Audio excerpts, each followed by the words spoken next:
Hello. I'm sorry that those of you who are on Zoom at our meeting on the 9th of September could neither see nor, I believe, hear my presentation. We had a number of gremlins which I'll put down to what I call rust. The audio mixer that sends the sound into Zoom had a noisy volume control which distorted the sound and meant you probably couldn't hear me for most of the meeting. I did fix it at the end, I believe, and my brain was also suffering from rust, and I forgot to share my slides on Zoom, so the people in the room could see it, but I'm afraid those on Zoom could not. Consequently, I'm re-recording this so you can both see and hear it. Now, the basis of this presentation is a trip that my wife Marigold and I made to the southern areas of France in the first half of June. The first week or so were an organised holiday into the Pyrenees, then we had 4 days in the Narbonne area, and then another 3 days or so back in the Pyrenees. Now I'm going to be giving a full talk on that sometime in the new year. Consequently, I'm not today going to talk about the wonderful landscapes that we saw.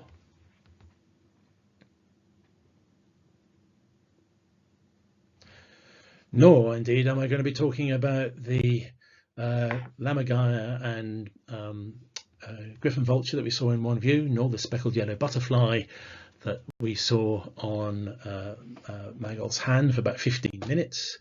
Not going to be talking about the chamois that would favour the snow patches, presumably to keep cool, nor the marmots that were pretty much everywhere we went. What I am going to be talking about is just one moth, in fact, and my adventures with that. Here it is. One of the tour leaders in the first week would run a moth trap on, I think, 2 or 3 nights, and we'd go out the next morning and see what was in it. And we had various species we could identify, but I would photograph species I couldn't immediately identify, and this was one. Now this moth is in a pot. That's my middle finger behind it, just to give you some idea of scale. So it's a pretty small moth. But I did pretty much immediately recognize the family, which is the Nollidae, which I think are often known as, or sometimes known as, tufted moths. And even then I could see there were some features which might help identification. And those included these 2 dark spots on the wing, which have a sort of faint white patch beside part of them, and also a very faint cross line here, which is part of this overall crossband. This is unfortunately a very worn moth when I photographed it, so many of the features don't stand out well, but there it is. As well as this white line I'm highlighting here, which is heavily curved around this first dark spot. It's almost on this like a backward question mark, you could say.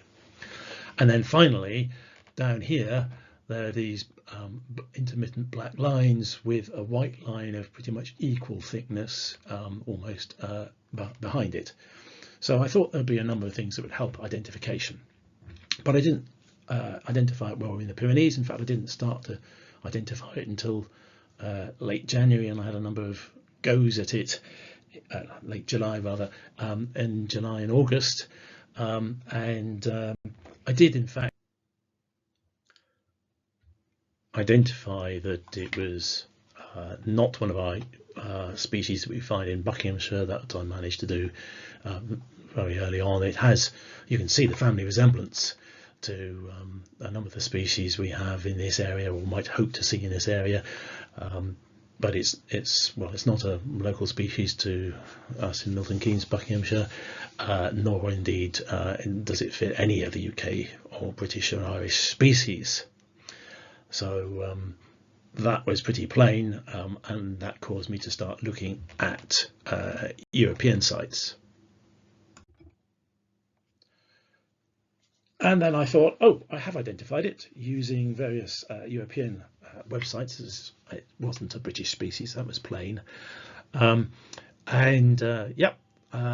cristatula. The cristatula actually means crested. You can see on the left is the photograph of the moth that I took. On the middle column here are 3 photographs from one of the websites I use. I think the 2 bottom ones are actually probably different angles on the same moth, and that one at the bottom is useful because it shows the tufts of scales, that which is why they're called tufted moths, and why this individual in particular species is cristatula. That being said, the moth I photographed was very worn, and the scale tufts are the first things that, anything that sticks up are the things that tend to wear away. So they weren't obvious when I photographed it. So, Nola cristatula it is then, but before I sort of conclude on that, when I'm trying to identify a species, before I reach a conclusion, I check, of course, that it's plausible. In other words, that I've seen it flying at about the right time of year, and that it's in an area where it's known to exist. So I started looking at French websites to identify where it can be found. Unfortunately, in late July, just as I was starting to do this, the INPN, which is their sort of species inventory database, which is the best source of records of where things are found, was put out of action due to a ransomware attack, and it is still down. There are other recording systems and other reference sites in France, but they are fragmented, and they don't have, not any one of them has a comprehensive view, let's say. One of the ones I use often is Artemisiae, which is where a lot of the current records go, and quite a lot of historic records, and it picks up records from other websites, not all of them, but many of them.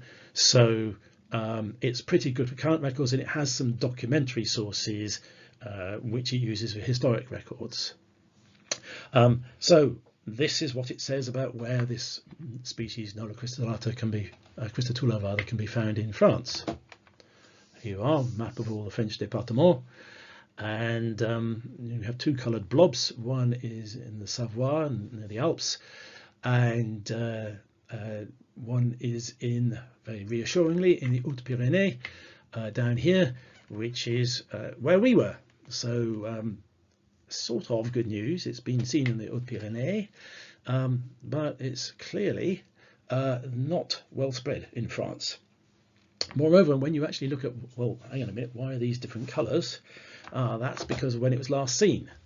In the Savoie, the most recent record is in 1989, 30 odd years ago, which is not terribly reassuring. And even worse, in the Hautes-Pyrénées, it was last recorded sometime before 1932. Well, it's obviously from a documentary source that didn't have the dates of observations, but just says it was probably a 1931 document that says here are the things that have ever been found.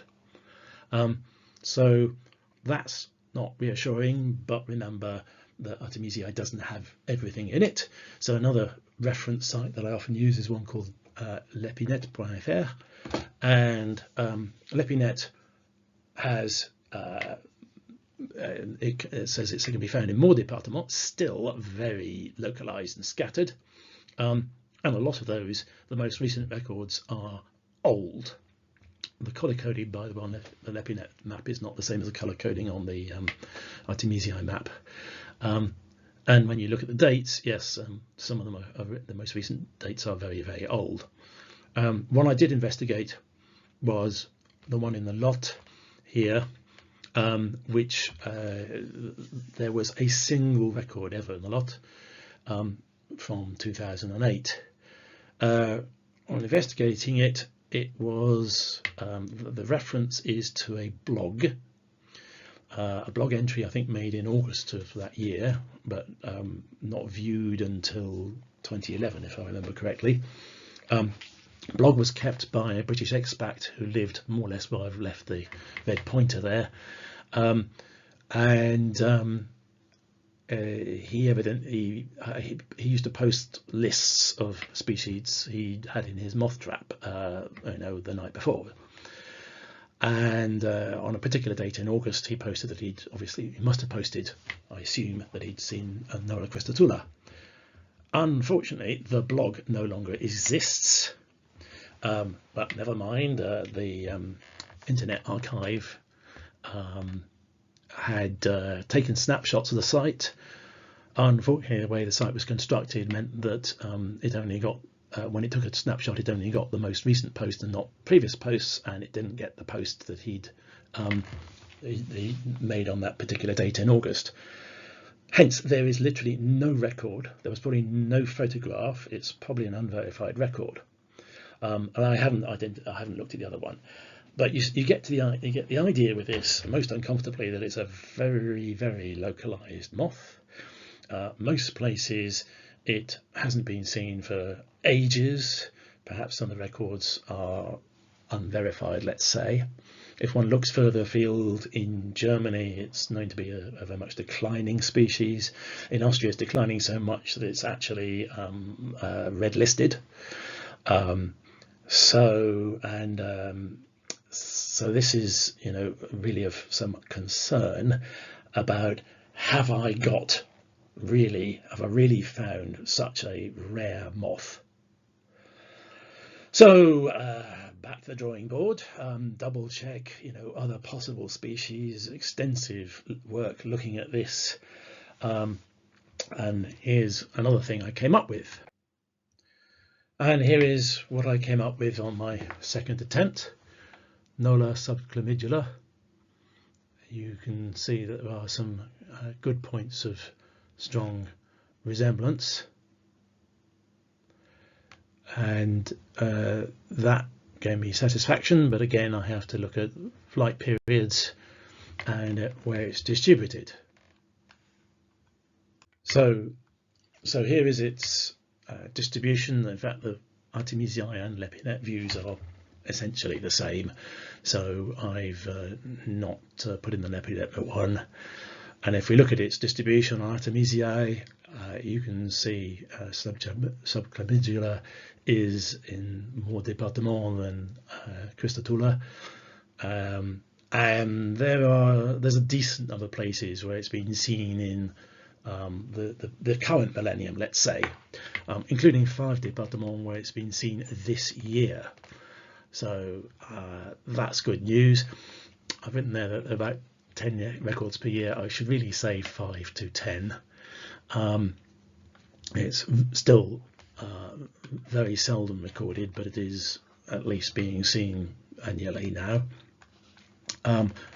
Roughly a third of the sightings, the records, are in the Pyrénées Orientales, which is this département here, and I put the red blob where it's been seen, I think, on 3 occasions this year.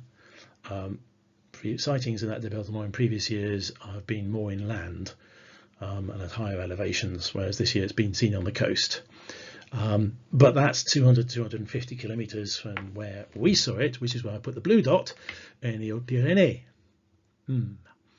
Well, it has been seen in one of the adjacent departments of the Hautes-Pyrénées. This is the Haute-Garonne, and where I put the yellow dot, which is about 30 kilometers south of Toulouse. That was way back in that was 10 years ago, near enough, 9 years ago in 2016. And that's the only record in that département, and even that is about 130 kilometers from where we were in Gèdre in the Hautes-Pyrénées. So it's rare, still seldom seen, but it is at least around in slightly more départements and so on, which is reassuring, but you can see it's still very restricted.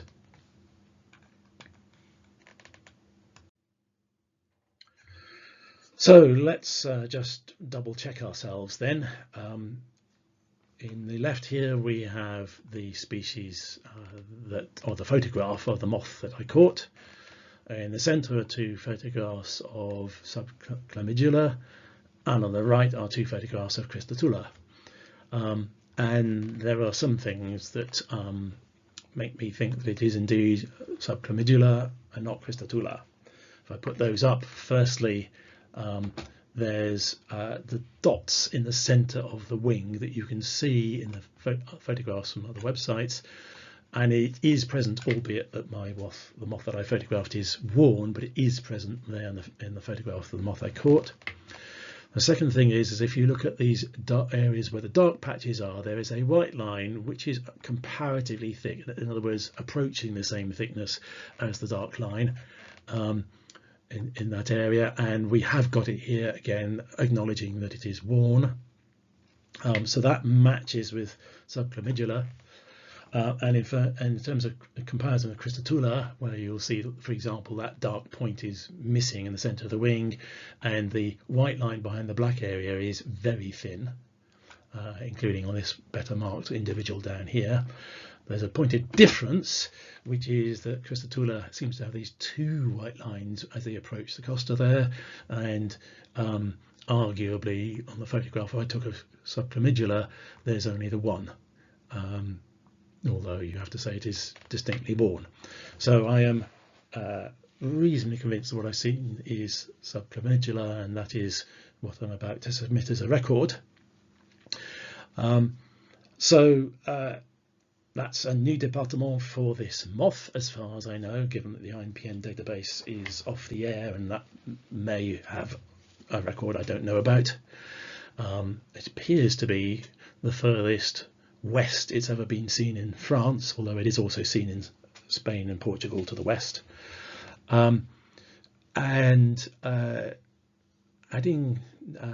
new département for moth species is not particularly unusual. The level of moth recording in France is significantly less than it is in Britain, and in fact, in where I go with my wife's family home in the Vienne in France, I have, I think now, 6 species to my names. First for the département, they're all micros, and it's mainly because if moth recording is generally low, micro moth recording is even lower.